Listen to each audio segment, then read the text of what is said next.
a gente está terminando aqui as pragas do Egito. Já falamos das pragas do Egito apenas na semana passada, que foram 7, e agora as últimas 3. A praga de Arbe foram os gafanhotos, que acabaram de vez com as colheitas dos egípcios, todos os campos. Depois a praga da escuridão, e depois a praga, a morte dos primogênitos. A gente vê aqui claramente, nas primeiras 2 pragas e nas últimas 2 pragas, uma situação de ataque direto às divindades do Egito. O rio Nilo era adorado como um deus. Tinha o deus Sapo. Temos aqui também o deus Ra, que é o sol, onde a escuridão mostra que ele não era nada. E depois do próprio Faraó, que era uma divindade também lá no Egito. Então, a morte dos primogênitos demonstrava toda a sua fraqueza e aumentava justamente o poder do Eterno. Depois dessas 3 pragas, que foram as pragas finais, eis aí que o Faraó, então, permitiu a saída dos israelitas. A pergunta é por que tinha que ter a permissão do Faraó para sair do Egito? Essa permissão era só para indicar lá naquelas fortalezas que estariam no caminho. Então, aqui saindo já com a permissão do Faraó. Tá aqui, ó. Então, essa era a situação lá para a gente sair justamente e ir na nossa caminhada até a chegada da terra de Canaã, a terra prometida aos nossos patriarcas, Abraão, Isaac e Jacó.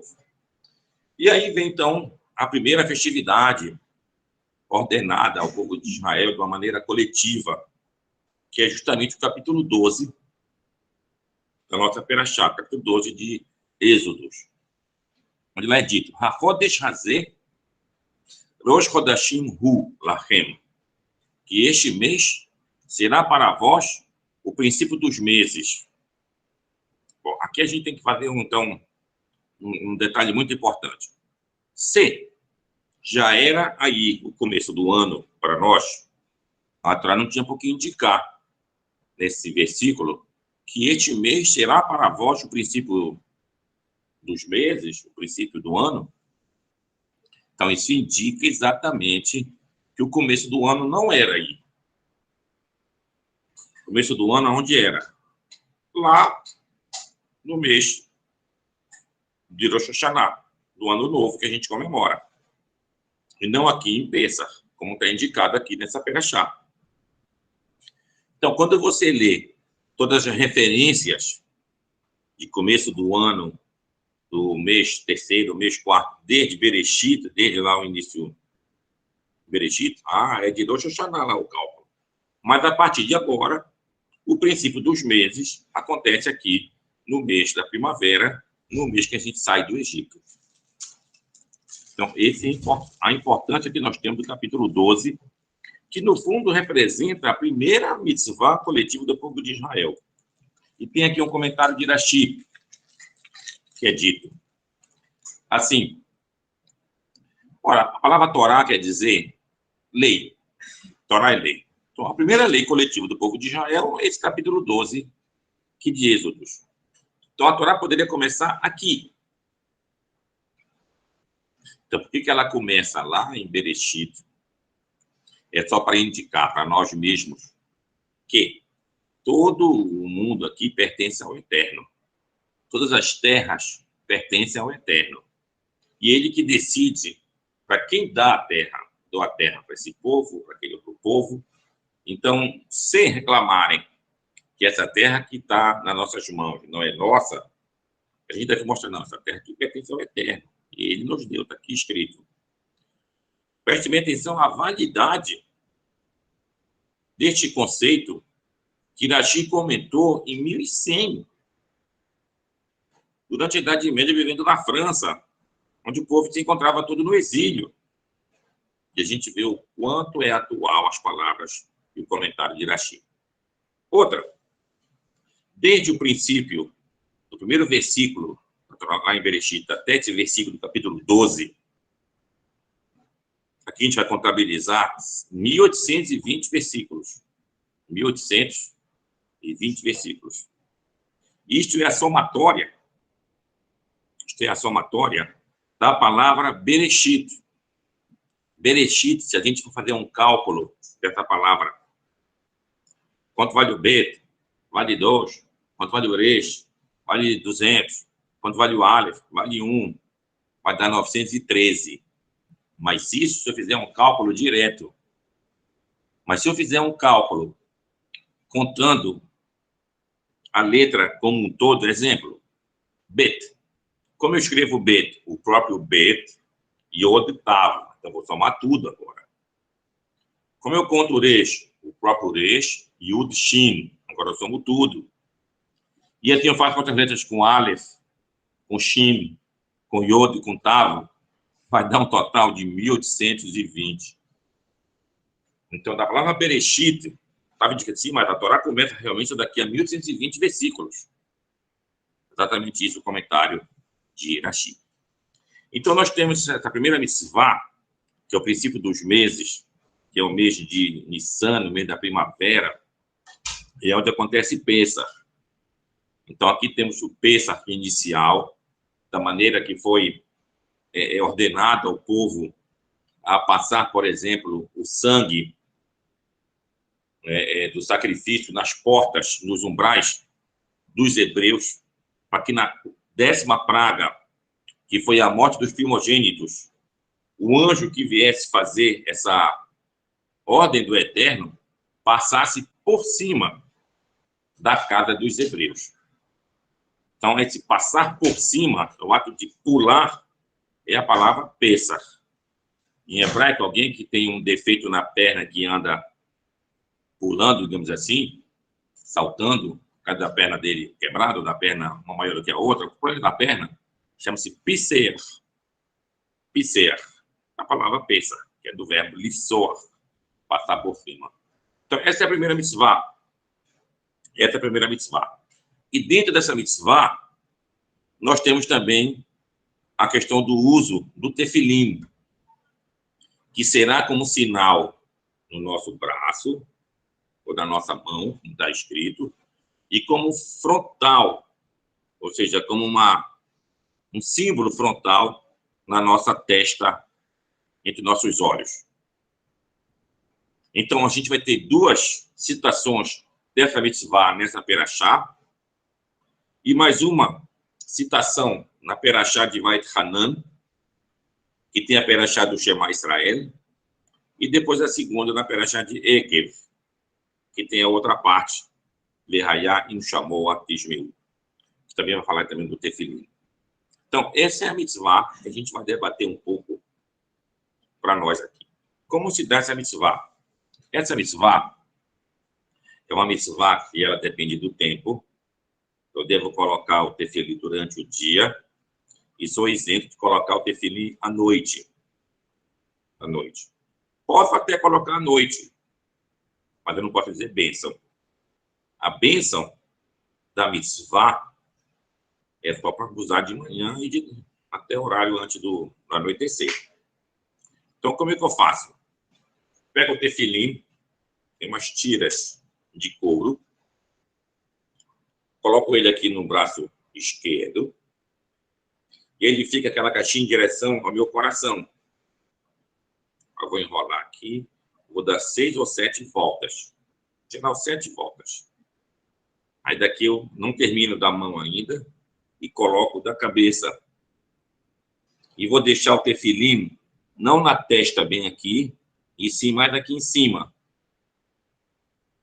Aí eu volto e termino aqui o do braço, colocando nesse dedo uma volta nessa parte daqui, 2 voltas nessa de dentro, e quando termino, volto para cá, e assim eu termino o tefilim. Quantas bênçãos eu devo dizer do tefilim?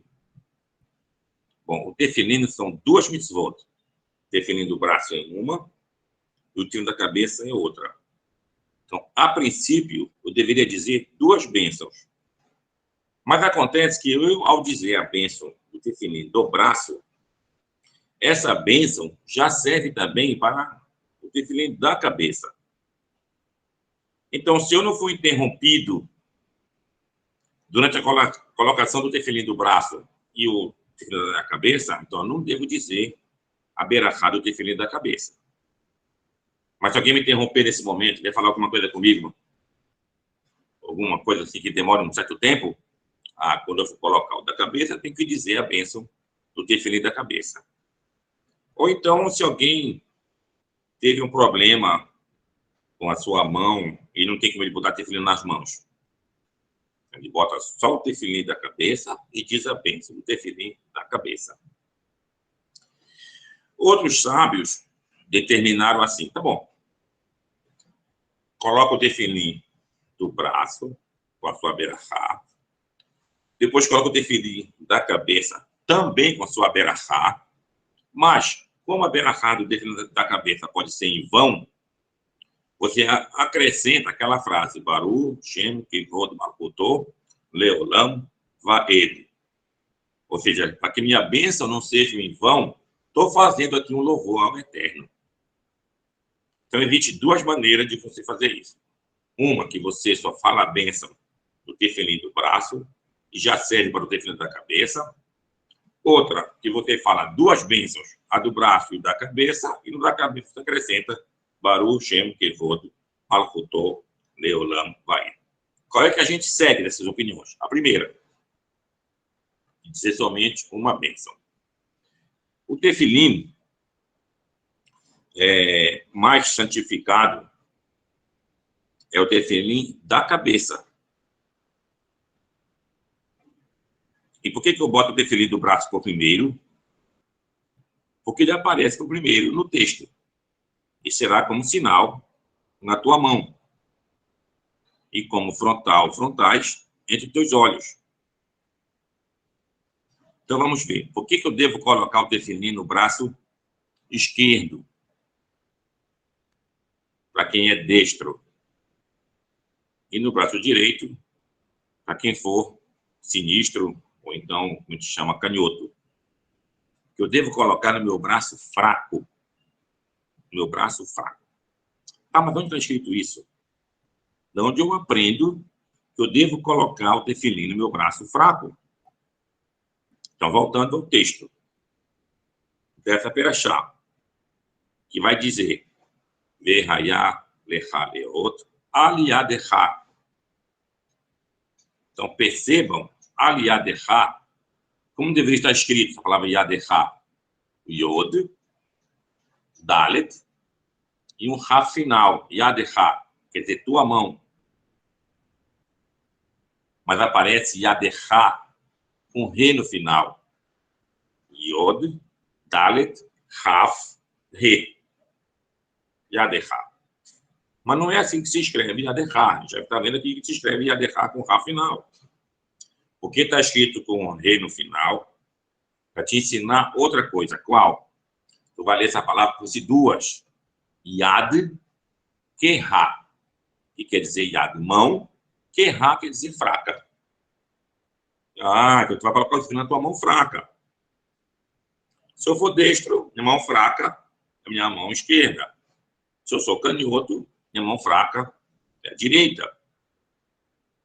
Então coloco sobre a mão fraca. E, em relação ao tefilim da cabeça, por que eu não boto, como diz, entre teus olhos? Entre teus olhos é aqui. Entre teus olhos. Uma leitura simples é aqui na testa. Aqui na testa.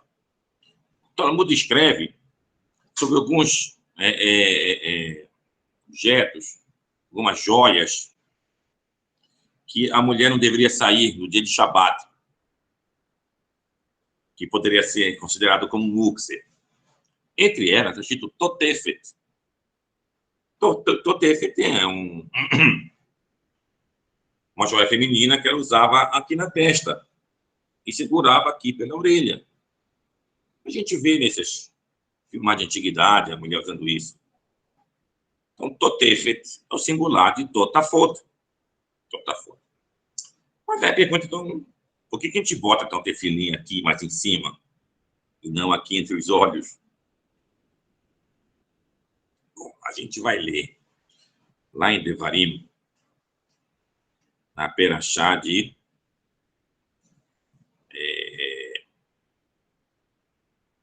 Kitavô e kitetse, kitavô. Essas duas parashiot está contando lá que a gente não deve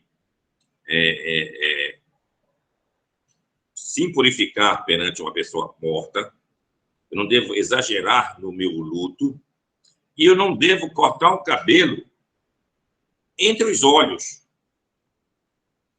por causa de uma pessoa morta. O que quer dizer cortar o cabelo entre meus olhos?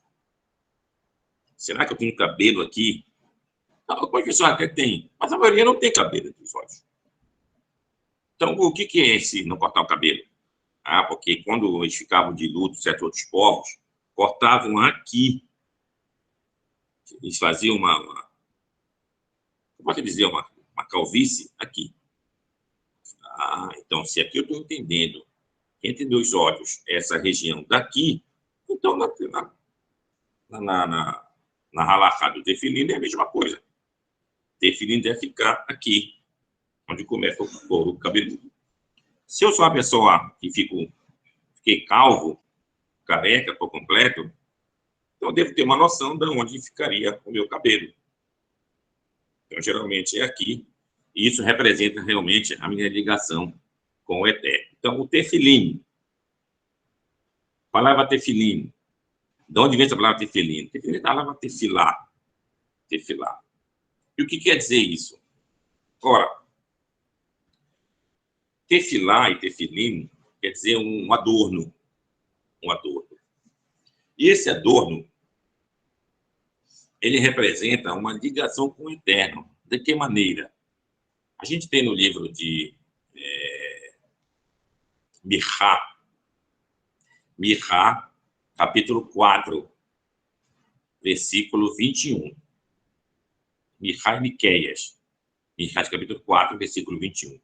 Ali fala a palavra Yatif, Yetifun. E a gente vê a tradução que quer dizer profetizar. Então, o profeta ia Lehatif, ele ia fazer a sua profecia. E o que é Lehatif em hebraico? Lehatif quer dizer derramar em cima, quer dizer gotejar. Então, a palavra totafot é justamente dessa palavra aí.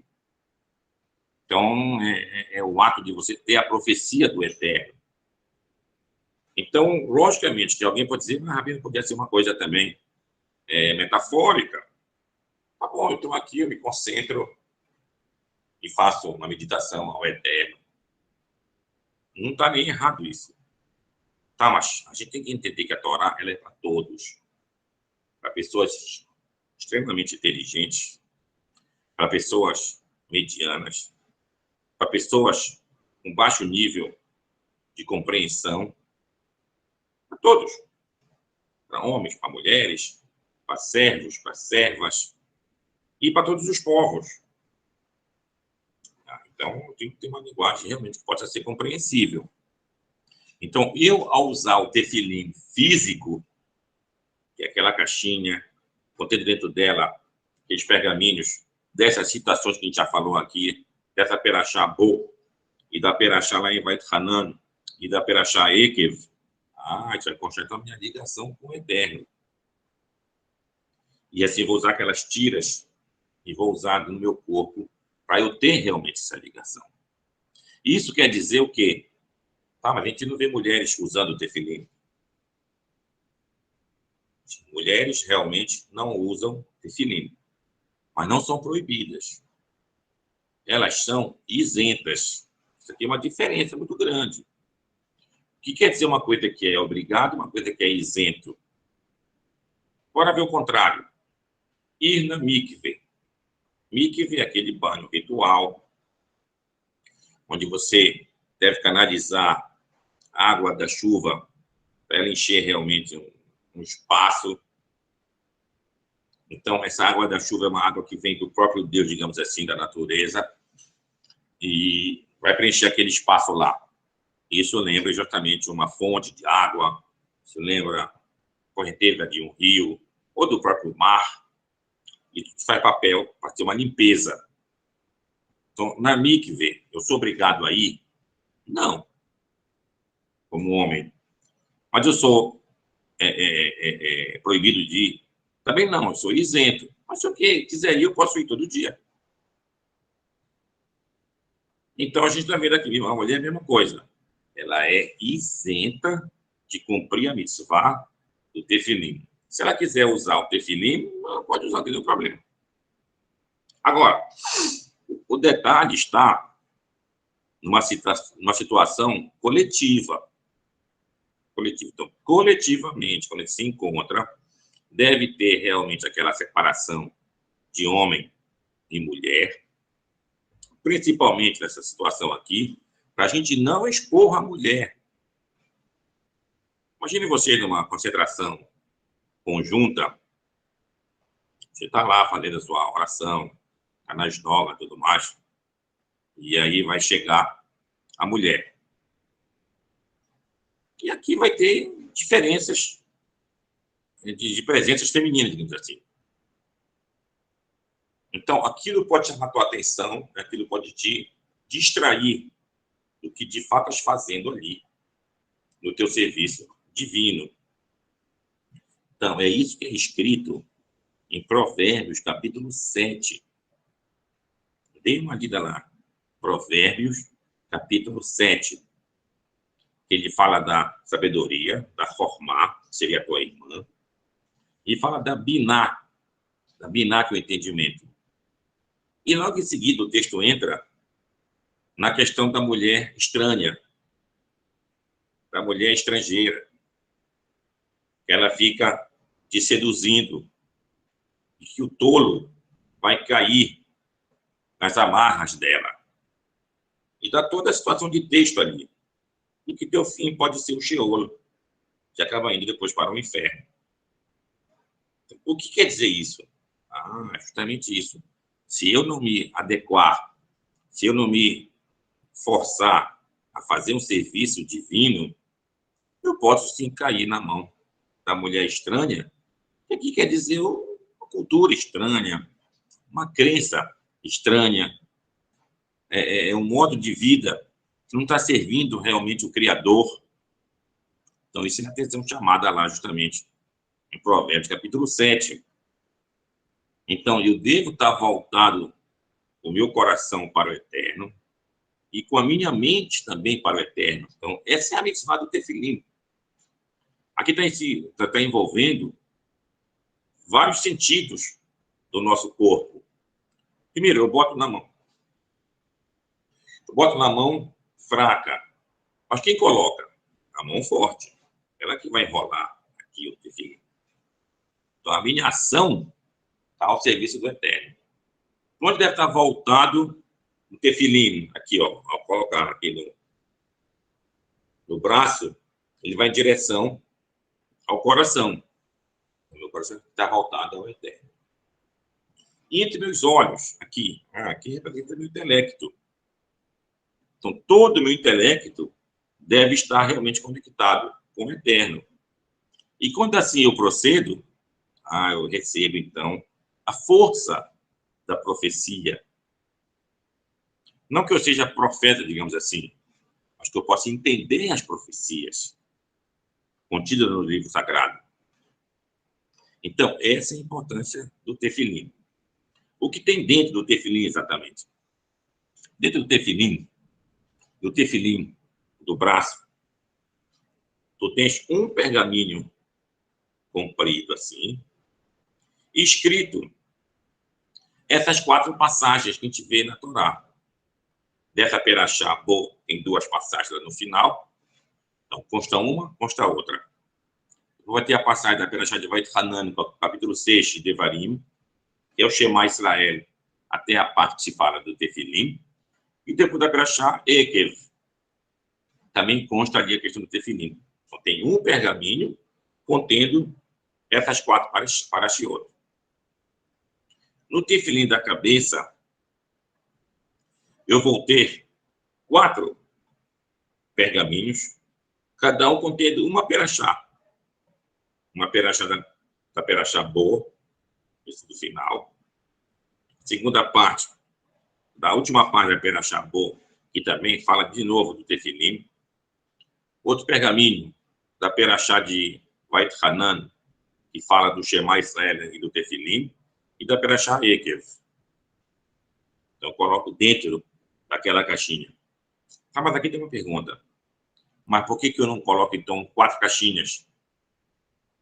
Cada um contendo uma desses pergaminhos. Porque uma caixinha só, e as 4 parashiot. Porque no texto, novamente, fala Ul Totafot Beneneha, está no plural. Só que aparece escrito 4 vezes isso. E em uma das vezes aparece a palavra Ul Zikanon Beneneha, que será por memorial entre teus olhos. Ah, então, um memorial. Então, o memorial é uma caixinha. E os adornos, que são as 4 parashiot, fica dentro dessa uma caixinha. E na outra, que é do braço, por que só tem um pergaminho em uma caixinha? Porque está escrito no singular. Verraiá, lecha, leot, aliadecha. E será por sinal na tua mão. Então, é um sinal. Uma caixinha com um pergaminho contendo lá.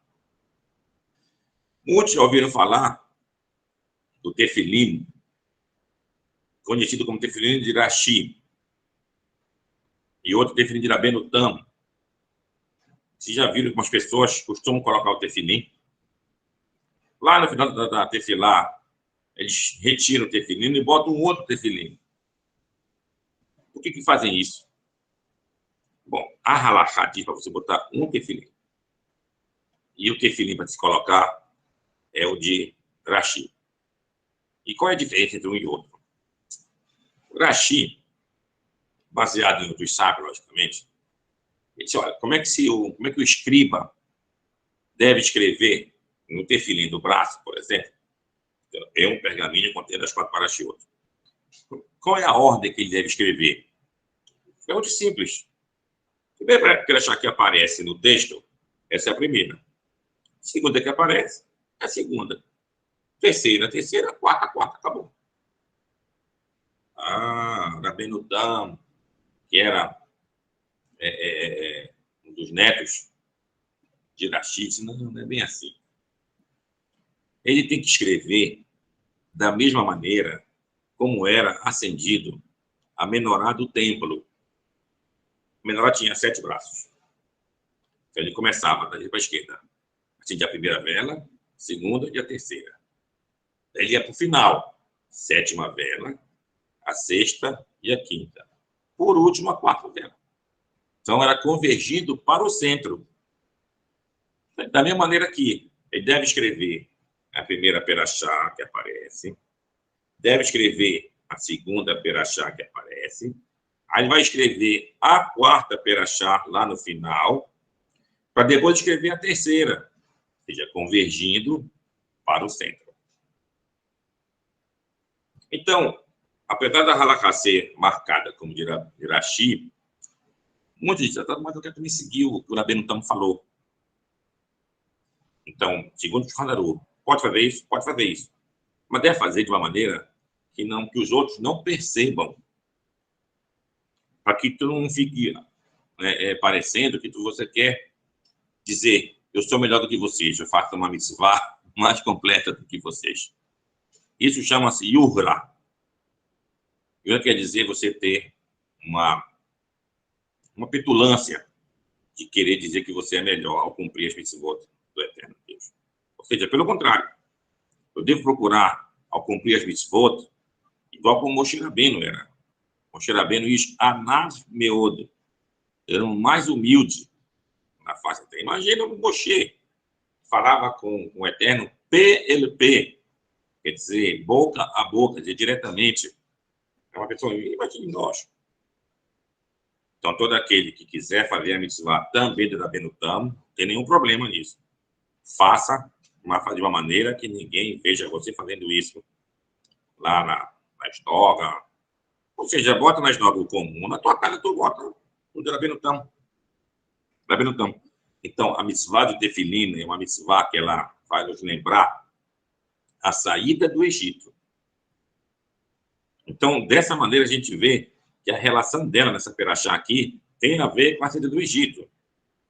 A gente, por exemplo, vai comer a matzá durante Pêssar. Então, a pergunta, mas se a matzá é comida só em Pêssar e só ano a ano, por que eu devo colocar tefilim todos os dias e não seguir a mesma mitzvah da matzá de ano a ano? Bom, isso aqui a gente vai ver também a mesma diferença seguinte. Nessa mesma perachá, nós temos também a colocação do sangue nas portas de nossas casas para evitar que o anjo mashkit, como está em português, o anjo destruidor, amando do Eterno, viesse matar os filhos primogênitos, passassem por cima de nossas casas. Então, essa mitzvah também ela foi só para aquele período de Pêssar lá. Mas quando chega lá em Devarim, a Torá também ordena lá, que devemos escrever nos umbrais de nossa casa as palavras da Torá. Então, que justamente é a mitzvah que lembra aquele milagre de passar por cima de nossas casas, que aconteceu em Pêssar, isso deveria ficar para todo dia. Da mesma maneira, então, acontece com o tefilim. Tefilim originalmente era uma mitzvah somente da época de Pêssar. Mas quando aparece lá em Devarim, então aquilo passa para todos os dias. Então, o tefilim eu vou colocar do primeiro dia da semana, do domingo, até sexta-feira. No Shabat eu não coloco tefilim. Por que eu não coloco tefilim no Shabat? Vou dizer em Shabat, porque está escrito Verhayalecha Leot. E será por sinal. E quando ela fala do Shabat, Shameru, Bnei Israel, Et HaShabat, Lassot Ot Benil Benechem, que é um sinal entre Deus e o povo de Israel. Então, o Shabat por si só já é um sinal. Então, se já é um sinal, você está isento de colocar no seu braço o outro sinal do Eterno. Quando chega também nas mesmas festividades, Pêssar, Shavuot, Sukkot, Rosh Hashanah e Yom Kippur, nós também somos isentos de colocar o tefilim, que por si só esses dias representam esse sinal entre o Eterno e o povo de Israel. E há também a questão aqui do Chol HaMoed. Chol HaMoed é aquela festividade que está dentro dos dias sagrados, ou seja, Pêssar, o primeiro dia de descanso, e o sétimo dia de descanso. E tem os dias intermediários aí dentro. Isso chama-se Chol HaMoed. Sukkot, mesma coisa. O primeiro dia é um dia de descanso e o oitavo dia é um dia de descanso. E o dia no meio, intermediários, são de Chol HaMoed. Então, a lei do Chol HaMoed são dias que tem um sacrifício especial, um sacrifício adicional, que era feito tanto no tabernáculo como depois no templo, que é chamado de Korban Musaf, um sacrifício adicional. Como hoje a gente não tem mais os sacrifícios, e sim no Shalemá, Farim Sefateno, que as nossas palavras que vão substituir os nossos sacrifícios, então a gente lê nesses dias o quê? Musaf. Tem o Shacharit, a Amidah do Shacharit, que representava o sacrifício aquele diário, e em seguida o do dia específico.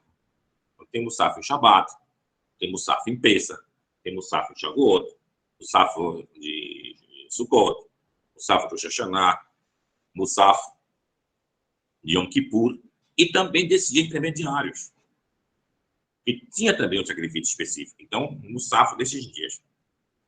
E a gente chega também em Rosh Chodesh, da Lua Nova. O da Lua Nova, o patamar da Lua Nova era igual a esses dias intermediários. Então, tinha também um Musaf. Mas nesse dia intermediário eu posso trabalhar? Então, a lei ficou assim. Se tu tiver de necessidade de trabalhar, você pode trabalhar. Já que a Torá diz especificamente que esse dia não era um dia de descanso. Então, nesse mesmo nível, encontra também o Rosh Chodesh. O Rosh Chodesh também é um dia que não é um dia de descanso. E você poderia trabalhar, mas tinha que fazer o Korban Musaf. Tinha que fazer o adicional. Por esse motivo que em muitas épocas, principalmente quando tinha o templo, que muitos não trabalhavam durante os Chodesh. A gente vê isso escrito lá em Amós, que não trabalhavam, esperavam acabar os Chodesh para levar lá a venda dos seus cereais. Isso também teria feito da mesma maneira, tanto no Rola Moed, de Pêssego e de Sukkot. Outro exemplo, 14º dia do primeiro mês. 14º dia do primeiro mês. O que era nessa data? Nessa data era Pêssego. Mas a Torá escreve, o senhor devia descansar no 15º dia, que é o primeiro dia, que seria de Hagamatzot, e no 7º dia.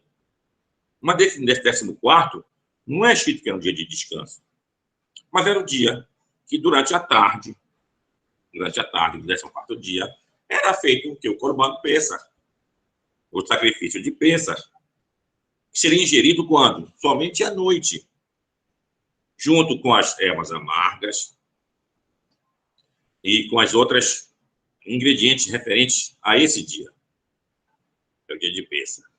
Então, o mês junino é assim.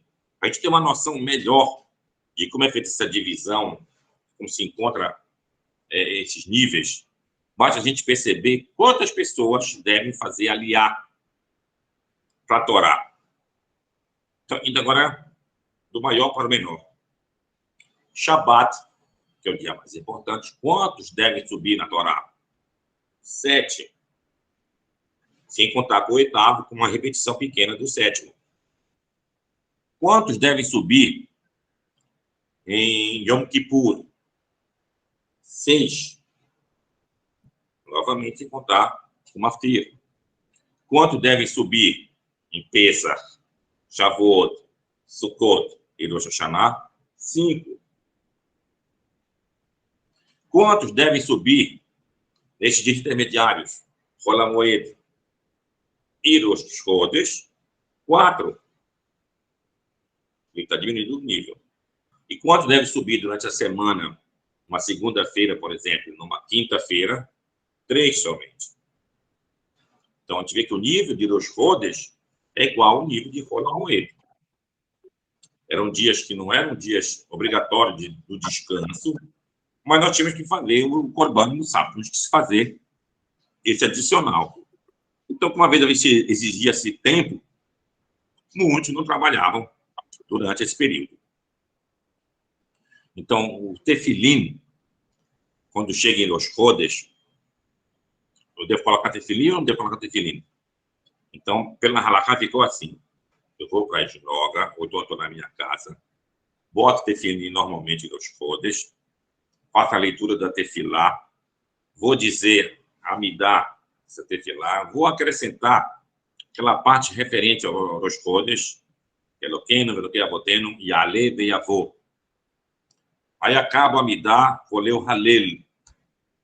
Vou ler o Halel, que é o Salmo 113, até o Salmo 118. Mas vou pular algumas partes. Nós chamamos para isso Halel pequeno.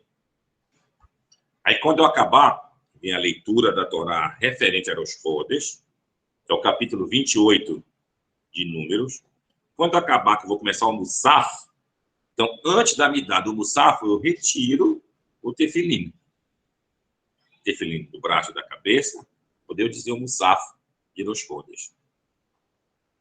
Então, esses são os níveis das conexões que a gente tem com o Eterno. Então, não esqueça, o tefilim é um canal muito forte da tua ligação com o Eterno. Quem puder comprar seu tefilim, faça-o. Eu sei que a vida não é tão barato a gente adquirir um tefilim, mas guarde um dinheiro, compre um tefilim, logicamente, de uma fonte verdadeira. Infelizmente, está cheio pela internet de tefilim que não são queixerim, feito por pessoas que não têm conhecimento de como fazer isso, tefilim de movimentos messiânicos e mais variados, não são cacheiros. Procure somente fontes verdadeiras. Aqui no Brasil, a editora Sefer é uma verdadeira, vem de tefilim cacheiro.